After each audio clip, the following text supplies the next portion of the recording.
হরে কৃষ্ণ, রাধে রাধে। একটা random mini ব্লগে তোমাদেরকে স্বাগত।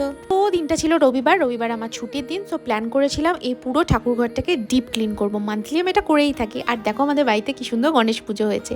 তো ফার্স্টে সিংহাসনের বাইরে যে ঠাকুরগুলো থাকে সেই পিড়ে থেকে সমস্ত কাপড়গুলোকে চেঞ্জ করে সেই জায়গাটা ভালো করে ধুলো টুলো পরিষ্কার করে মুছে টুছে নিয়ে নতুন কাপড় পেতে তাদেরকে আবার তাদের জায়গায় বসিয়ে দিই। এমনকি আমার 3 গোপাল সোনাও যেখানে বসে থাকে সেই আসনটাকেও চেঞ্জ করে নতুন আসন দিয়ে তলায় আমি ভালো করে ন্যাপথলিন দিয়ে দিয়েছিলাম, কারণ এখানে প্রায় সময় টিকটিকি ঢুকে থাকে, যেটা আমি একদম পছন্দ করি না। এগুলো হয়ে যাওয়ার পর সবচেয়ে কঠিন কাজ ছিল এই মার্বেলের সিংহাসনটাকে পরিষ্কার করা। তো আমি বেকিং সোডা আর হ্যান্ড ওয়াশ দিয়ে ভালো করে একটা মিশ্রণ তৈরি করে নিয়েছিলাম। সিংহাসন থেকে আগেই সমস্ত ঠাকুর বের করে ঝুলটুল ঝেড়ে নিয়ে তারপরে আমি মিশ্রণটা দিয়ে চকচকে করে সিংহাসনটাকে পরিষ্কার করে নিই।